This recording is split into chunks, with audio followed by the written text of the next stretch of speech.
Sebastian, Nosrati, and Mr. Jay Kinder on the Get Money Now podcast. What's up, everybody?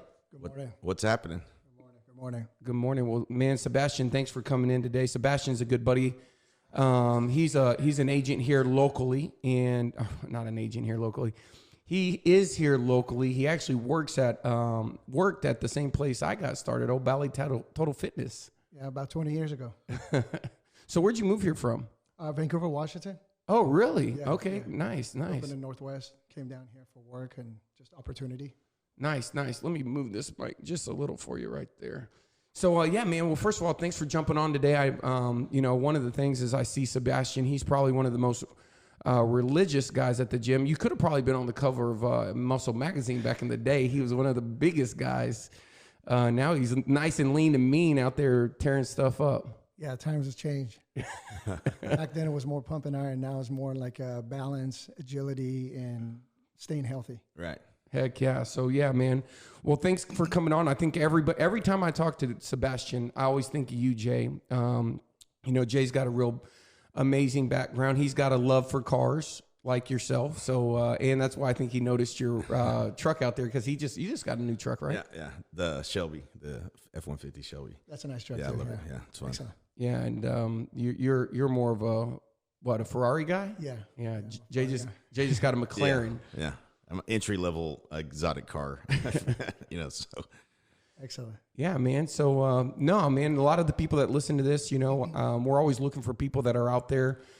Sebastian is probably, I could be at the gym and I'll walk by him and he'll just start talking to me about real estate and buying more real estate and the new place he's closing on and passive income. And I was like, literally, and he was telling me he just did a deal with his kids, man. And I could just feel his passion. I was like, man, dude, you got to come on the podcast. So he made the trip up here and joining us. But I know we got to do our job here, Jay, and get to the root of what makes this guy so successful. Right on.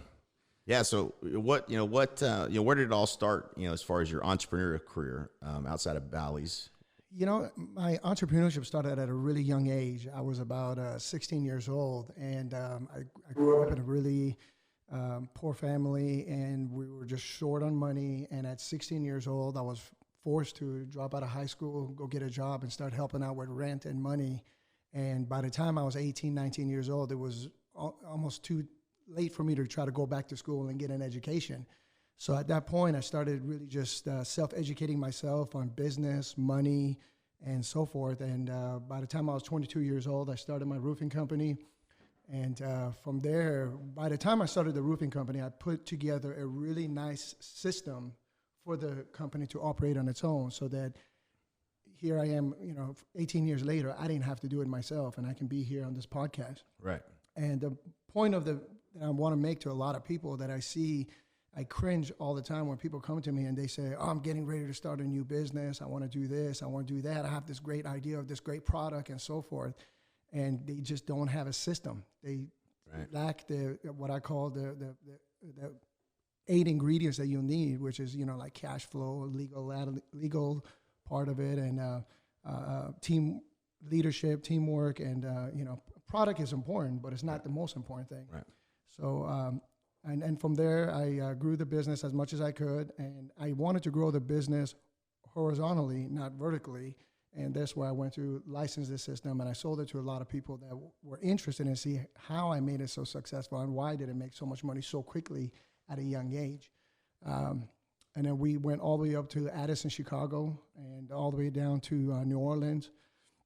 From there, when the business started making a lot of money, I was, I enjoyed life. I'm not going to lie. I spent money on cars, toys, and nice things like that. But I always put a big portion of my income aside for investing. Right. And out of all the research and studies and everything that I did, I just love real estate. Right. And I like real estate as far as the investing whole, not flipping, not capital gains. I'm a passive income kind of guy. Right. I'm looking for the slow, steady, and just looking for all the tax advantages and the incentive and the amortization and everything else that goes with it.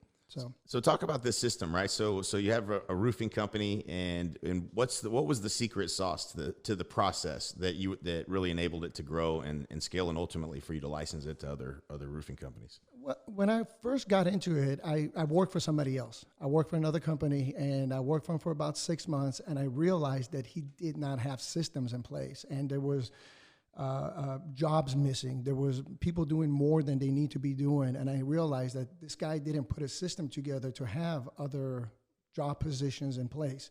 So as I observed and I saw what he was lacking, I created a business where it didn't have that lack. So I realized that the more positions and the more jobs that I created, the smoother that the business will run, and the less I would have to work, because I didn't want to do everything myself. So roles and responsibilities and leadership roles, and making sure that somebody owned certain aspects of each job. That way there was nothing falling through the cracks. Is that primarily where the... Absolutely. That's exactly what it is. And if you have those positions and if you have these jobs and you create these things before you start the company, that's where it's going to be successful. And I've said this to so many people that whether the company fails or succeeds, it happens before the business starts, because so many people go start a business without having systems, and it's going to fail.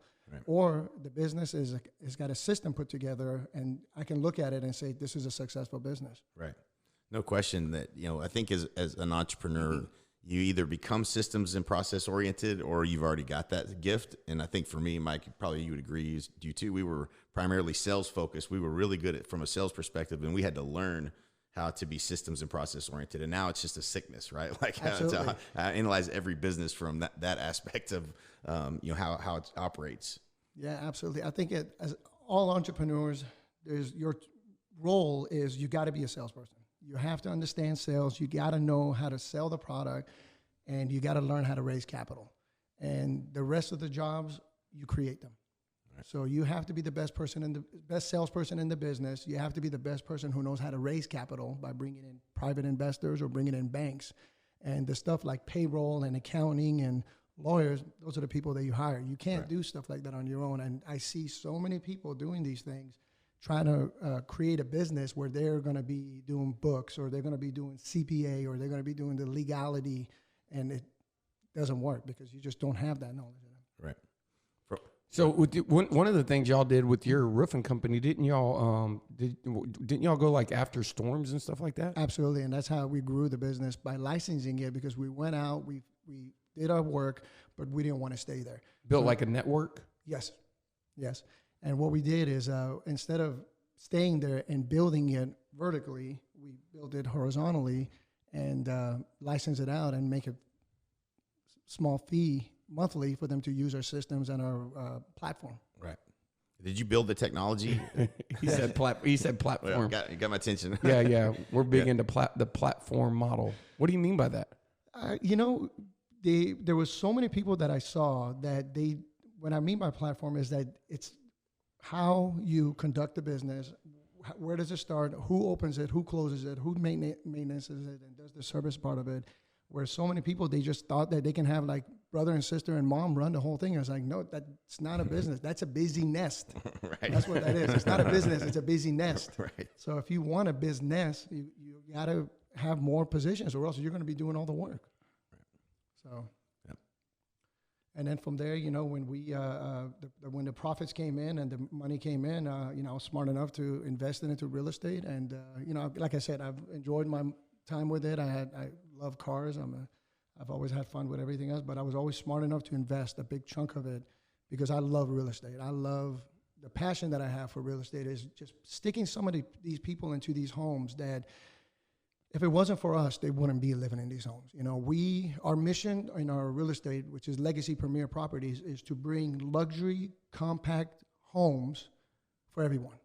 So people can live in nice homes with nice appliances, tricked out, but 1,300 square feet at an affordable price that they can afford, and for us to be profitable and have cash flow, and at the same time partnering up with our banks to make this happen for everybody. That's great. Man, one of the things, so you said you went out and you started partnering with other people. Was that like your first instinct, or did you have to mess up sometimes before you figured out that was a better way? Oh, absolutely. I mean, I love, the one thing that I tell people is that you got to mess up. You got to make mistakes. You got to fail. And that's one of the biggest things that I teach my kids right now. So, and I teach everybody else is that people just kick themselves in the butt because they feel like they can't fail. And that's what our school system teaches us, is that you cannot fail and you have to do everything right. Entrepreneurs, we want to fail. Right. The more we fail, the more we learn. Now, we hire employees that we don't want them to fail because those employees have gone to school to learn not to fail. Right. And that's what our school system really teaches, is that you can't fail, because if you do, then you're not going to pass. Right. It's not about the grade. It's about the continuous improvement. And I was sharing yesterday, I was in Virginia, and, like, you can't ever hire someone in your business until if you don't manage your calendar and you become productive with your day, then how could you possibly ever manage another human being? Absolutely. Right? You got to be able to manage yourself first before you can manage others. And it's something that I think a lot of people don't understand, as real estate agents, which is our primary audience, is that first you got to become great at managing your time, being productive before you can lead others and build a team and build people around you. Absolutely. I think, one of the things that I tell people is that, look, if you want more time in your day, do more time with your day. The more you, strategically plan your day and you manage your time better, the more time you're going to have to do what you want to do. I mean, we all have 24 hours a day. Why is it that some people get so much more done? Right. So. Yeah, I agree with the whole, fail forward. I mean, I think as entrepreneurs, and I see it, people resonate with this, like when they're, I'm in the struggle all the time, like always in that area of where I'm pushing to grow to the next level. And throughout all the biggest gains that I've ever had in business have come from a place where I was uncomfortable, right? And struggling and honestly, probably failing, right? But that's where you got to live. You got to live for that. Otherwise, you're just staying comfortable. You're not trying to grow. You're not trying to move to that next level. I was reading a book called Code of Honor the other day, and by Blair Singer. And there was a section that he was going through saying that there's this moment that it's like this tension, this pressure is coming right on top of you. And it's kind of like a tree that falls in the middle of the forest is the example that he used, that on top of that, other debris and so forth that fall in place. And once it pressures it and that turns into coal, and then coal turns into diamond. And I know some people don't understand that, but the more pressure, the more straignness you're going through, how you react with that is going to really determine how far you're going to go. Matter of fact, whenever I see something going on and I have a deadline to make or something going on and the pressure comes on, I start reacting so much better with it. Right. Whereas if you don't know how to control those emotions, some people do tend to fall out. Right. Yeah, I think that's in the book. The more you increase the load, the more traction you get. Right. Absolutely. Sometimes when you gotta don't tell that to this guy. One day we were at this conference, and we were sitting there and we were watching Barbara Corcoran speak, and she was talking about her failures, the lady from Shark Tank. And he looked over at me. You remember what you said? I know exactly what I said. What'd you say? I said, we ain't trying to fail hard enough. And then about a year later, he looked at me and he was like, hey, man, you remember when I said that? He was like, yeah, I think we're trying too hard to fail. I'll never say it to Michael Reese again. I know that. We went all out. Yeah. Failure is definitely a process and a step that people just need to understand, that the more you fail, as long as you learn from these mistakes, the better you become, But people are so afraid to fail. People are so afraid to take that step or that leap, and that's why they never get anywhere. Right. And matter of fact, I had a friend the other day that wanted to come sit down in front of me and wanted to open up a yoga studio. I was like, great. And at first, I was kind of cringing, going, okay, who's going to open it up? Oh, I'm going to go there. I'll be there 4:30 open. Okay, who's going to teach it? Oh, I'm going to teach the class too. I said, okay, well, who's going to clean it up? Well, I'm going to clean up too. I said, well, man, I said, what's going to happen if you get sick? Right. So as she sat down and I explained to her, I said, look, you're missing these components right here. This is what you need to do. You need to create, I said, when you create at least 10 more positions in your yoga studio, come back and talk to me. Until then, you're not ready to start this business. It's going to fail. You're going to lose money, and no one's going to put up the money to back you up. So it's been about a week or so. She's come up with about 3 to 4 different positions. Right. So I told her, once you have 10 positions, we can start from there. But you need maintenance. You need open, close, clean up. Sales, marketing. Books, yeah, all that kind of stuff. You need to find everything because you don't know how to do all that. It's too much pressure for you to figure all that out. Right. Well, that's a great point. I think you gave her some obviously sound advice, but that's probably come from experience. Absolutely, yeah. Trying to do everything.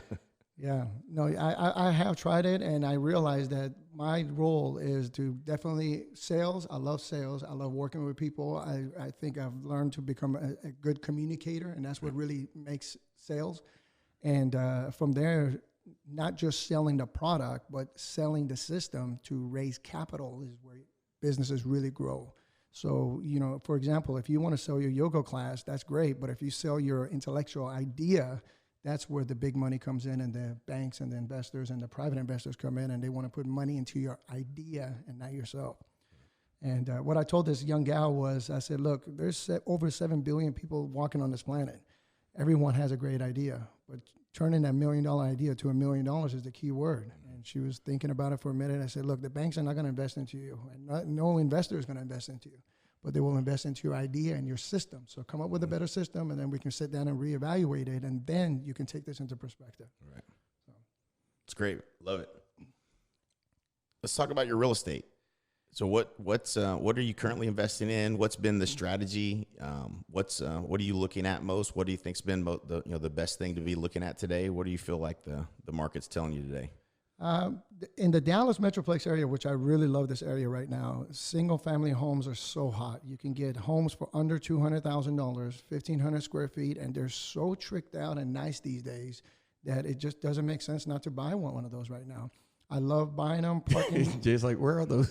Right. I'll take a couple. Any particular addresses, city locations that you're really looking at? We look at over 500 homes a month. Wow. And our team looks at these homes. They bring me the most enticing deals, and I pick usually about 1 to 2 a week, and those are the ones that I purchase. And they're usually either next to colleges, TCU, TWU, next to businesses, next to hospitals, or next to freeways, or all of the above. Right. And as long as you're around those places, the job market here is so hot, and people are coming all over the place. And right. People just don't have the money to put down the 20%. And the FHA loans are such, tough loans to right. get into these days now with all the nitpicking and so forth. My niche has been just finding a good home. Like I said, bring in luxury, compact homes where they're tricked out and we stuff them with stainless steel appliances, refrigerator, washer and dryer, wine fridge, patio furniture. Right. So when people come in and look at our homes, they don't leave. They sign on the spot because they know if they leave, the next person is going to get it. Right. And we put them in a year, 12, 24, 36 months, and then we raise the rent at $100 a year to keep up with the comp. But at the same time, they're getting so much more. And, we give them a nice 50-inch TV when they sign up with us on a 24 months or higher with the inclining rent. Right. To us, it's just all about the depreciation. Is that inclining rent in the agreement when they sign? Correct. Yeah. Smart. Yep. $100 a year. Right. Not too much. But with that, they're getting so much with their home. For example, just having the washer and dryer and refrigerator, that's a $4,000 or $5,000 hit that people have to take when they rent a house. You don't have to do that with us. I know some people don't care, but wine fridge, people dig them. Wives love them because the husband patio furniture, because the reason we started the patio furniture part was we walked into so many of our rental properties and we saw these white, cheap plastic chairs, and I said, man, that just takes away so much from all the work that I did. Right. So we started shopping and we started to go back and we found patio furnitures in the fall from Home Depot, from Amazon for, $229 or less, which was 2 wrought iron chairs with a glass table. Again, it's items that you depreciate and the tenant loves it because they get to use it. And it just makes the place look nicer. Right. Looks more inviting, right? Yeah, absolutely. Absolutely. And TVs have gotten so inexpensive these days too, man. It's amazing. I know. I buy TVs for $189, 50-inch, sharp, Samsung, whatnot, especially after, the holidays or after Black Friday and so forth. And we give them to our tenant. We say, hey, look, as long as you stay here for 24 to 36 months, the TV's yours, and enjoy it. And we stick Ring doorbells, cameras, Nest thermostats, so our tenants can actually open the garage door, open their front door. They can set their thermostat. And it's just giving them They're more. proud. Oh, they love it. They're proud of their house. Yeah, we're not a slump lord. We're not somebody that's going to stick somebody in a bad place. We work with a lot of... You think you can get your dad to buy into that model? Not my dad. My he manages about 900 doors, and I think he owns probably 150 doors or whatever, and he doesn't play by that game. It's just old school mentality. Sure, you sure. know? I see it all the time, and I know that's some people's niche. But with us, I love giving people that self of like, man, I can literally live here for 5 years. I mean, everything's brand new. Why would I want to go anywhere else? All the little nice to haves that you probably wouldn't find in a rental property. That's a big deal for people. It is. And what we want to do is we want to give them that experience. We want them to realize, like, look, for a nominal fee that you're going to pay in the neighborhood anyway, you can get all this over here with us. But again, I just like the depreciation and the tax write-offs is what I'm looking for. Yeah. I want us all the tax advantages. That's my main key. Right. Slow and steady, passive income, tax write-offs, and I don't even really care if the value of the home goes up. I mean, if it goes up, which it does, that's great, but I'm not counting on it. I'm not a capital gains kind of guy. I'm not looking for portfolio. I just want passive, and I want as much write-offs as I can. Right. What do you want so much passive income? Why are you taking all the money? No, I'm not taking it all. I got just tired. peace of mind? Just what do you do with your time? I spend a lot of time with my kids. Both my son and my daughter, they're doing homeschool. So they come to my office from 8:30 to noon, and they do their homeschooling. Their teachers come over there and work with them. Then they take their lunch break from 12 to 1, and then from 1 to 5, they're learning about construction, they're learning about roofing, they're learning about real estate. I've introduced them to people like Bob Bobbitt, custom home builder out here in Frisco. I've introduced them to Jane Tapkin, owner of Janny King, and I want them to be at a phase where it becomes natural to them. Right. I don't want them to sit there and learn to work for a paycheck. I want them to work for assets and work for passive income. Right. Love that. How old are your kids? 12 and 16. Oh, wow. Yeah, I have a 12-year-old who's like 6 feet tall. He's my son, and my daughter is 16. And grooming them at a very young age and teaching them the different incomes, ordinary, portfolio, and passive, teaching them where that money comes from, the quadrants of life, employee, small business, big business, and investor, and then teaching them the different types of money that people earn is very vital. And I address this on my social media, and I tell people, spend some time with your kids. Explain them to what are the different types of income out there. How do people make money? And so that this way, the only thing that they learn in school is to work for ordinary income on a check, competitive money. Right. I couldn't agree more. That's such a great. Yeah, he got a good philosophy there. Yeah. When did you start doing that? A couple years ago. Real estate or what? The homeschooling your kids. About a year ago. Yeah. About a year ago. You're loving it. They like it because they go at their own pace. I've always told It's my like kids. Elon Musk. Yeah, yeah. You told me about that. I told my kids this. I said, look, I was not very good at linguistic learning, chalkboard and lectures, but right now I read a ton of books. I read, last year I read 138 books.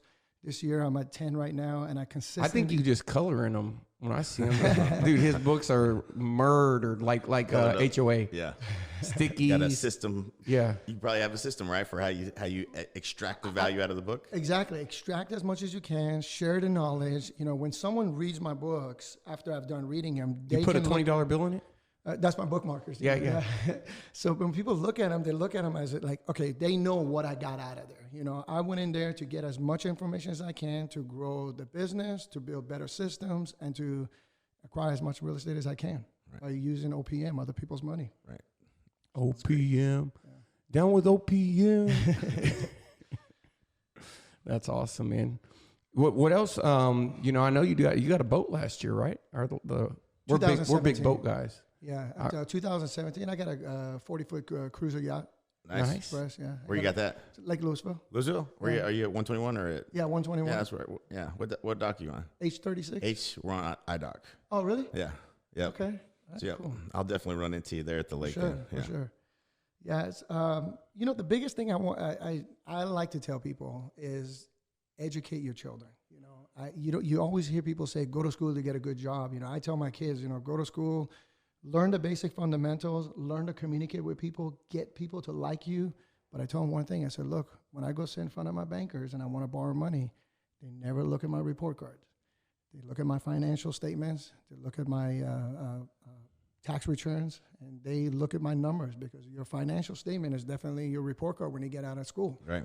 So, like I said, I was a C average kid, mostly D's, lots of F's, barely saw an A. I think I had a couple B's, but nobody ever asks us for my report card these days. You know? Right. They want to look at my financial statements. They want to know how good I am with my money and how hard I make that money work. Right. So You ride it like a Shetland pony at the state fair. yeah. Yeah, put it to work. Put it to work as best as you can. The more, you know, that old saying, you know, it's not how much money you make, it's how much money you keep. Absolutely. How hard that money works and how many generations you pass it down to. My daughter at 16, she has 3 rental properties on her own that we work together on. She's my partner. They come to the office, they work, they make money, but their money goes into their assets because they work for the asset. And now my son and my daughter have a duplex together. They're going to be doing some minor renovation on it, you know, replacing plate covers, painting and touch up. Right. And they're learning every aspect. You know, I want them to touch it and feel it and go out there and take a brush and paint. And I want you to spill the paint and I want you to get it on the floor. And I want you to help, and I'm going to help you clean it up. And it's okay to make mistakes, where I see so many parents and so many adults and teachers that it's not okay to make mistakes. And it's so horrible to put these children in these scenarios where my kids are looking forward to making mistakes because they know that there's a valuable lesson that comes out of it. Right. And I always tell them, I said, look, don't worry. I've screwed up a lot worse than you have. So whatever you do is not going to be as bad as what I've done. So true. So true. Love it, man. And that's the part that I don't understand with parents is that, you know, that every one of us parents have made huge bad mistakes, but they don't want their kids to make these mistakes. It's like, no, let them make the mistakes, but, you know, coach them, guide them, watch over them, and let them know it's okay and that it's fine to make mistakes and you can learn from them. But I don't know. That's not what the public system is teaching them. That's for sure. No, and that's probably one of the reasons that we were so excited to get my kids out of school, because they're learning what they need to learn, but they're learning about business. They're learning about communication. They love the energy when they come to our office and they see how everybody's interacting with each other and how things are working and everybody's giggling and laughing and having a good time. Right. You know, this is what business is. This is what, you know, entrepreneurship is all about. It's not about sitting in a cubicle and not talking to anybody and everybody's so upset to go to work. But so I always tell my kids, I said, instead of teaching you to go get a high-paying job, I want you to learn how to create high-paying jobs. Right. Instead of going to buy a big house, I want you to learn how to create affordable housing for everybody. So later on, when that money comes in, then you can go buy yourself the house that you want and use passive income. Right. So smart. Your kids are far ahead. That's for sure. If you ask my kids, they just don't want any ordinary income. And this is my 12-year-old. And it's funny because he knows that it's the most dangerous income. It's the highest taxed income. And you have to work hard for it. You know, passive income, you don't work hard for it. There's very little, maybe none taxes if you learn how to do your taxes right. Right. And it continues coming in forever. That's a whole nother episode. Yeah. The question though is, do you know what EXP is? No. He doesn't even know. Right. You'd think that this was anyway, it's just interesting because there's a lot in our business right now. You know what we do. There's a lot of real estate agents, man. That's what we're trying to do. I literally have, I'm not kidding you, like 20 books that I've acquired over the last maybe 60 days. I don't know if I showed them all to you. Yeah, you showed me a stack. Yeah. And they're all about, I'm trying to teach real estate agents to think this way. You know, we've coached and trained real estate professionals across North America, and we teach them to go build their business, and there's, you know, they run into the same struggles, and, you know, we help them with the same things. But then when we teach them to build like what you have is the roofing business, you know, when you have that other business, you still have, you know, you're going to have distributions, right? You're going to have money kicking off there. And when you make a lot of money, you're going to pay a lot of money in tax, right? And so you have to be strategic, and, you know, you obviously strategic for you is, you know, understanding, you know, how to depreciate and purchase real estate. That's obviously been one of many different strategies that people execute. But for the real estate agent, it's, you know, sometimes there's just an amazing opportunity that's always around the corner if you're open to thinking of what are all the ways that I can accomplish something. I know for when I wrote the book, Digital President, I had no idea that I told this to someone yesterday. Yesterday. I was like, it was a guy named Derek. I basically said, dude, I had no idea when I was writing the chapters in this book that I would make any passive income. But I wrote invest in real estate. I wrote passive income. And one of the, there's a difference between passive and residual, but I was really trying to get multiple revenue streams. That's what it was. And so I started doing some deep work. There's a book called Deep Work, and that's my favorite part of the process is learning. So I learn and go study. And I was doing deep work on the topic of multiple streams of income. And what it talks about is in the future today, because of the internet, one of the multiple streams of incomes that we have as an opportunity is actually building digital products. That was actually on Forbes. It was like number 1 or number 2. And so, with you have so many different opportunities. Is there anything else you see on your horizon business wise that lives outside? Are you more like kind of like the Shark Tank? Like if you got a good idea and it's a business and I believe in it, I'll invest in it. So are you like looking at investing in other businesses while you build your passive income? What's kind of your... I always look at financials. And usually when I sit there and look at financials, it's funny, you mentioned that. I had a young gentleman the other day come to me and said he wanted me to invest into his business. And normally I don't meet with anybody until I look at financials first and look at their systems that they have in place. I ended up meeting with this individual. You could tell and when I sat down with him and we just had a quick lunch, and he pulls out his documents and he starts talking about his business, and he's so excited about the product, typical beginner entrepreneur. And I started looking at his financials, and the first thing I looked at was his salary.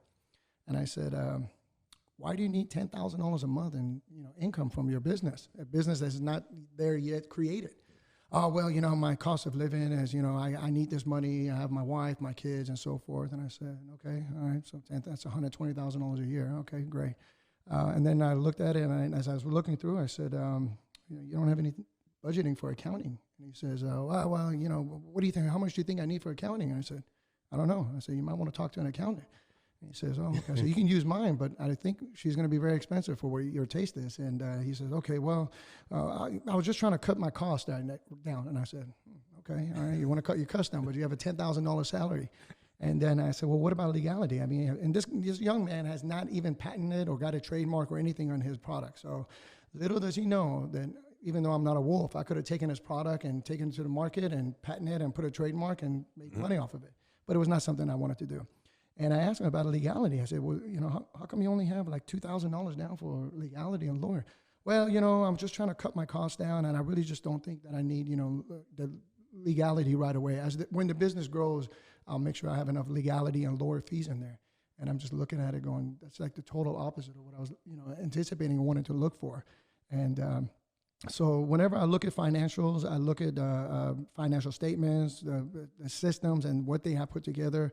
I can usually tell you that 9 out of 10 people are not, they have a great idea, but they can't turn that idea into $1 million idea. Right, 100%.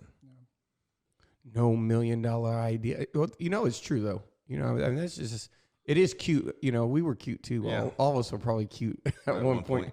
Yeah. But at some point, you have to, I remember in Rockefeller Habits, it said, you need to have 9 core processes in your business. It's really ironic. I don't even want to go into it, but I'm going to go ahead. I'm going to go out and jump into the deep end. But, for me, I believe social media is going to be a big thing. I think Fair statement. Yeah, I think it's huge, right? Huge. And 84% of all ad dollars. So in 2019 was the first time ever that ad spend surpassed offline ads. So online versus offline. And one of the things that people don't know is there's kind of been, if you look at technology, right, there's a process for technology.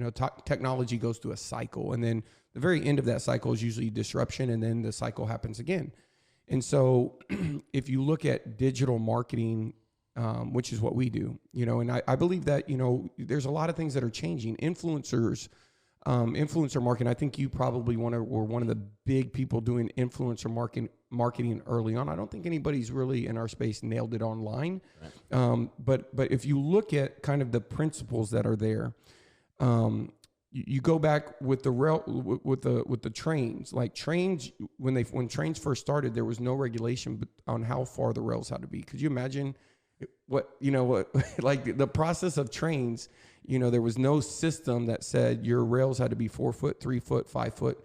So they had to come in and standardize. So when trains came out and then they went through the standardization process, And then they went underground, right? And so in America, we don't really do a lot of trains, but if you go over, over to other countries, trains are a pretty big deal. They still leverage that technology, so to speak.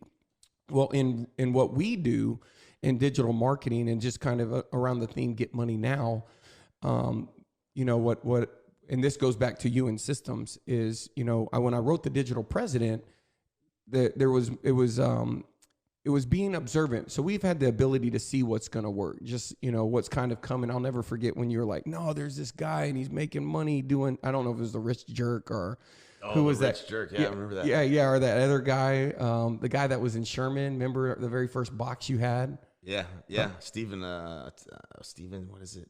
I forget. Make money Monday. Make money Monday. But when the internet was coming out, nobody was really, think about it. Like if you look at like when Facebook came out versus when Google came out, and there was all these different things, there was like the Google slap that affected people. And when I was thinking about this, I saw a video this morning where a guy said, if you were in internet marketing in 2005, 2009, you were probably one of the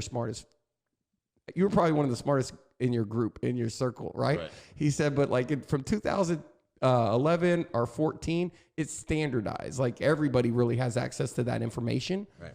And he was just saying that, what was a competitive advantage for us being early online marketers, really shaping. We learned online marketing because of real estate. Then we adapted the principles and, had to make it work other places.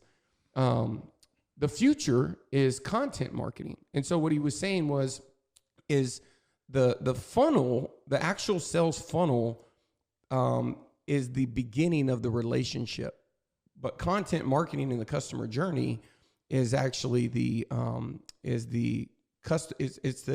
entire relationship. And it was because for me, what they were saying was, it was kind of like different, but same as what you're saying. They were saying in the future, it's once you make the sale, the old marketer from 1996 to 2010, they're looking at optimization, ROI, but the new marketer is looking at the relationship, the subscriber, and the long term. And they were just going over crazy things. They were going over giving people a shirt, a coffee mug, brownies, just things during that relationship, and that the new marketing was actually after someone became a customer was where the new marketing started. Because like for you have all these 100 people, they might that rent your homes. I'm sure if they ever want to rent a home again, they want to rent. It's like the Shelby car. They want your version of a home, and so. Right.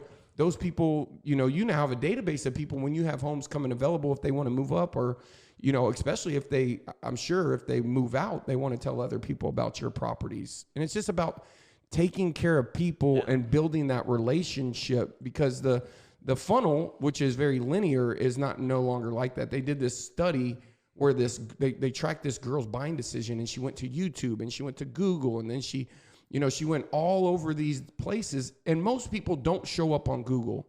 And they said Amazon, and I was like, Amazon, well, that doesn't apply to a real estate agent, but that's not true. It does.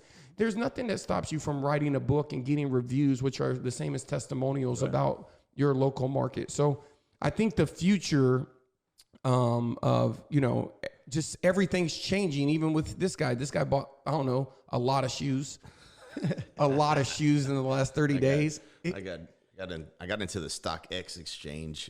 And I was telling a person about you yesterday about the shoes, and they said in my living room, they said that's supposed to be a $4 billion industry. It is. And I was like, is Jay over here on the buying Amazon stock for pennies, and I'm missing the boat? And I don't know if it's that. I don't think it's that, but I shouldn't get hurt too bad. Yeah, but I'm trying to bring up the future. Like, I'm trying to say, what do you see as the future? Like, for what you're doing now. I mean, obviously you're very innovative.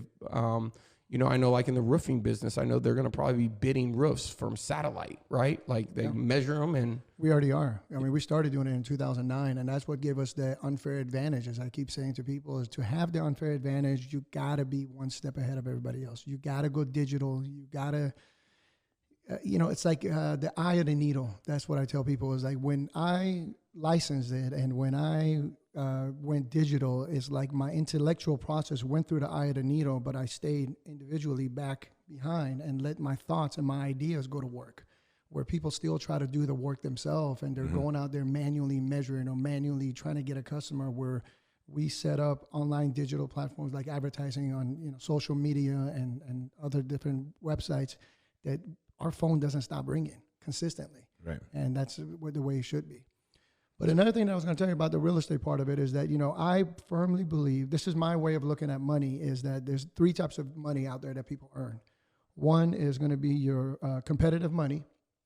And competitive money, I like it, but I'm not a fan of it, because whenever there's competitive money, it's great, because in the economy, everybody's competing for better product, better service, and it helps the economy where consumers have selections to choose from. Then there's cooperative money. That's when people like us get together and we start investing and building and so forth. And I do cooperative with my bankers and so forth. The third money is spiritual money. Spiritual money is when I believe that it's like, I really want to make a change in the housing market. We work with Section 8, we work with DHA, Dallas Housing, we work with handicapped people, we work with battered women, we work with cancer patients and so forth, that we try to make housing affordable for them.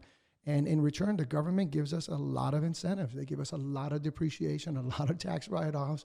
And I know we keep talking about this, but that's what I'm looking for, is that I want that spiritual money and the cooperative money and less competitive money where I'm competing with other people.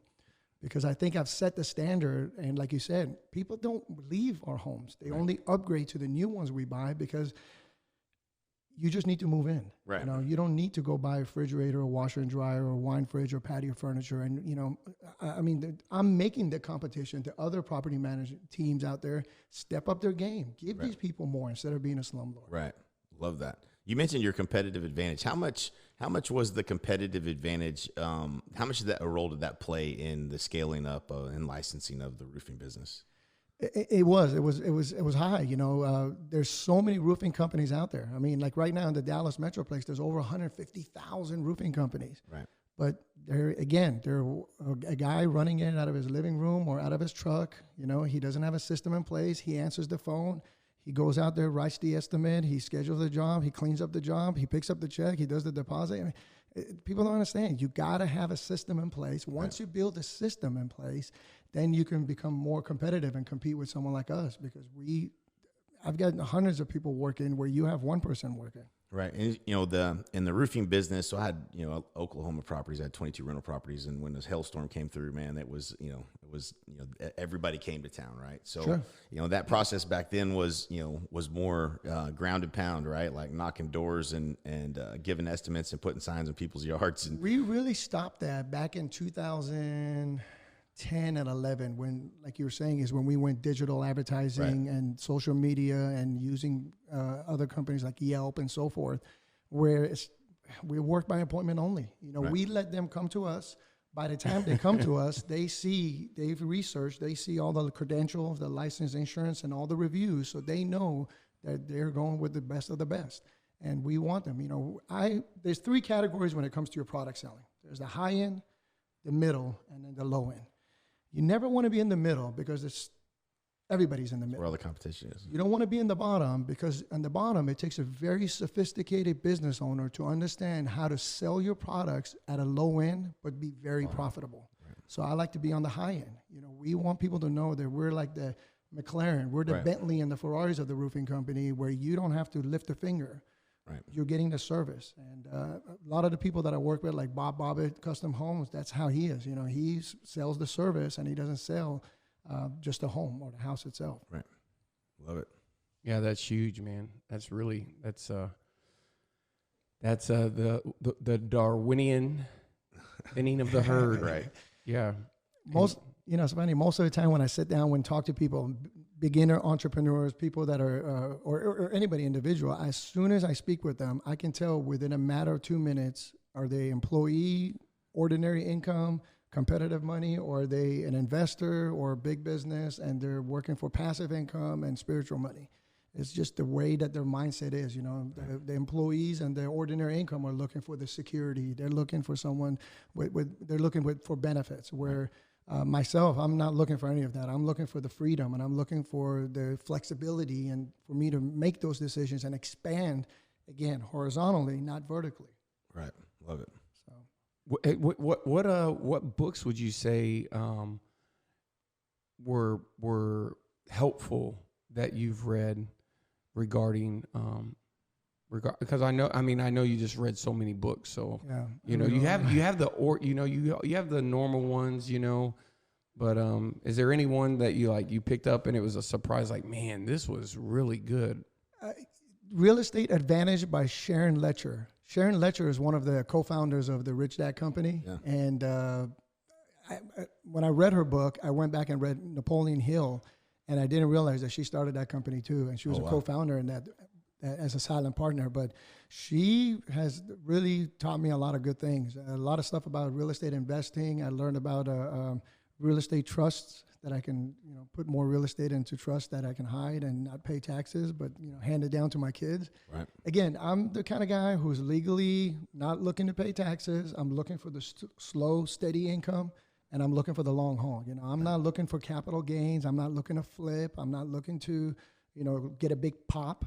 I'm not waiting for, and I'm not going to wait for the market or anything else. Well, it's probably because you got so much passive income. You can be like that. He's like, hey. But it was never like that. Right. I was just smart enough that when the income rolled in, as you've seen some of my posts, is if you give somebody a high-paying job, you automatically, they just go blow the money and they buy so many liabilities and worthless monetary items instead of making investments.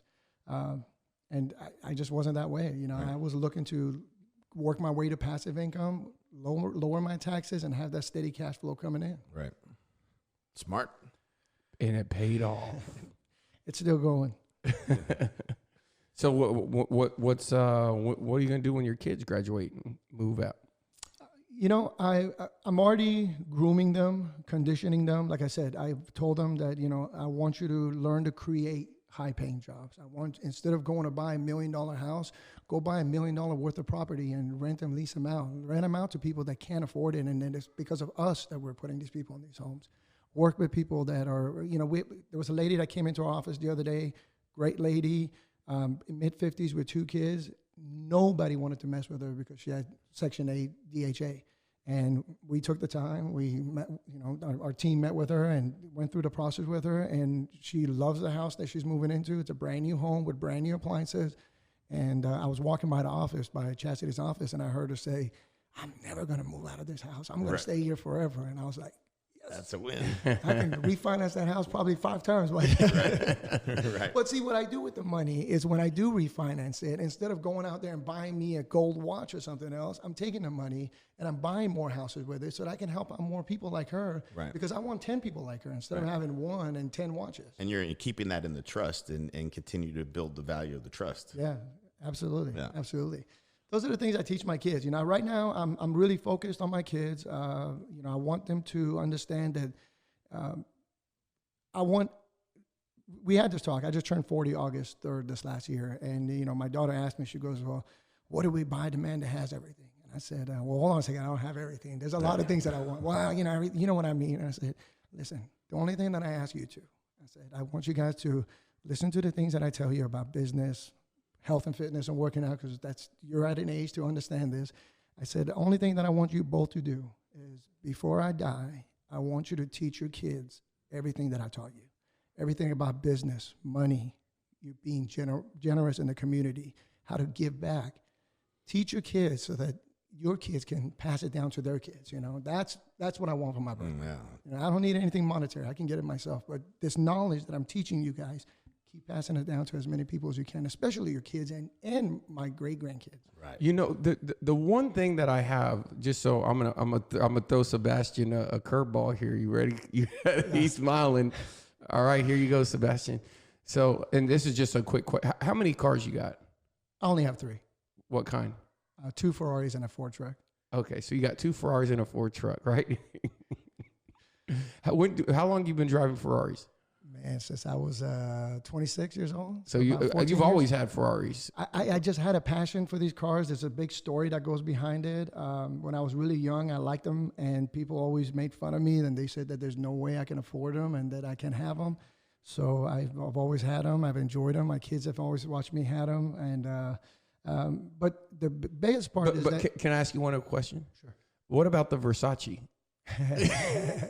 Because he over here talking like, this guy, if you follow him on social media, like at Christmas, most people don't go Christmas shopping at Versace, but I follow his posts and I'm like, the stores that you like Rodeo Drive. Right. I mean, he's done really well, but you earned it. But you how do you make the decision on where? Because when you're gonna buy Versace versus I mean, you're just probably. I mean, you're just so sick. Because the truth is, I know my listener, they're probably over here thinking like, "Oh man, no."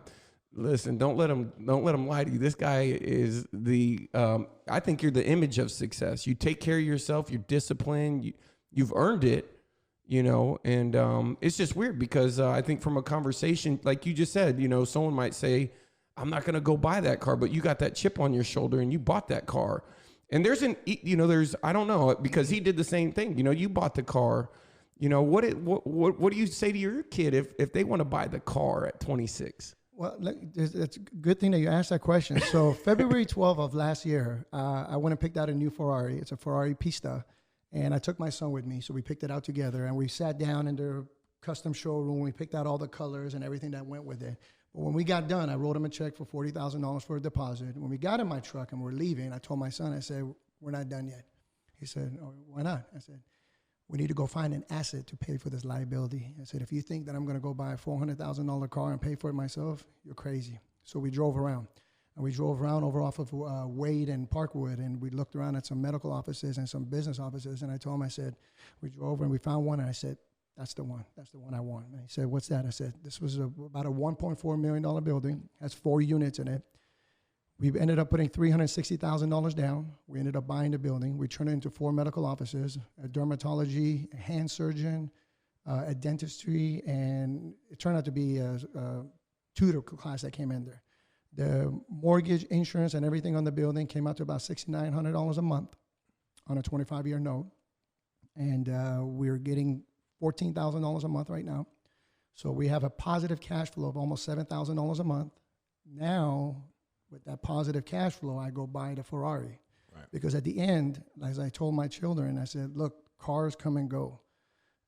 You've seen your father have many cars, but it's the assets that pay for these cars. So focus on building your assets, focus on building your passive income, because cars are going to come and go." Many of the buildings and the real estate that I've had them for a long time.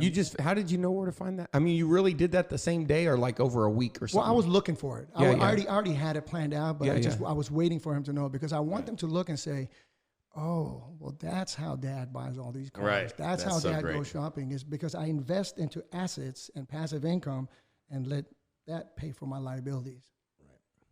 So that's good. Great lesson. I have a rule. Our biggest rule in our family is, before you buy any kind of a liability, you must go buy some kind of an asset. Buy a house, buy a duplex, buy a condo, anything. Something that, even if it creates $200-300 a month, show me your financial IQ. Show me how smart you are with your money before you go dump it and go buy a car or sports jacket or Versace or whatever it is that you're looking for. Right. Do you want to up the? Do you ever feel like you're gonna maybe raise some money and like do bigger developments, or stay in the single family? Of course, yes. I always want to move up. Right now, the market in the Dallas Metroplex area is just single family. I mean, you can still find 3-bedroom, 2-bathroom, brand new home stuffed for $180, $190. I mean, it just doesn't make sense. Right. Now, if you were in Chicago, the market over there is apartments. You go up north where this contracted, yes, you might want to look into more like a 10-unit, 20-unit or whatnot. But Dallas, there's so much land and they're building like crazy, and they keep lowering the interest rate, so why not? Right. Whenever they lower the interest rate, I make more money. Yep. I love it, man. Well, dude, I appreciate you jumping on with us. So many people, you added so much value. You definitely are going to change the way that some people think. I think the thing about you, man, is I can tell you have a few rules and you live by them, and that's what the most successful people have. Number one thing that I tell people is, it's knowledge. Your knowledge is your number one key. What business and money and success is created at your kitchen table at home, not out and about. And anyone that knows me really well, they know that I'm always studying, learning, educating, taking accounting classes, real estate courses. Matter of fact, I got a class next week on Wednesday, which is a property management class. And everybody's like, "You're going to that?" And I was like, "Absolutely." I don't care. I mean, even if I get one little idea out of it, that one little idea can branch off. And who knows who I'll meet over there? Right. I meet somebody and I can use cooperative money instead of competitive money. Right. That's what I'm looking for. So Yeah. it's just a different mindset. People need to learn to change their mindset. And I think that's one of the reasons I took my kids out of school. And I want them to learn business, money, and investing through me and not a teacher. Right. 100%. Hell yeah. Let's go buy something. No. Let's go buy something. Go buy an asset first and then make the asset pay for the liability. Right. This way you get to keep both of them. Heck right. yeah. How do people find you online or follow you on social media? Social media, I mean, Sebastian Nosrati. You can always look me up on Instagram. How do you spell that? That's Sebastian. Nosrati is Nosrati. And Brotherhood Roofing is the name of the roofing company, and Legacy Premier Properties is the property management company. So if you're looking for a home or if you're looking to invest, we're always a big open book. We want to teach people. You know, I've showed a lot of people my systems and my ways, and we're always looking to help other people out. Awesome, man. Well, I appreciate you. Thanks so much for jumping on with us today. Excellent. Thank you very much for having me on. Absolutely. Thanks for checking out the Get Money Now podcast. I hope you enjoyed it. If you did enjoy it, you're really going to enjoy our Facebook community. You can become a part of the group by going to joingetmoneynow.com. And also, if you enjoyed this episode, make sure you subscribe and turn on the notifications so you can be notified of all the new episodes.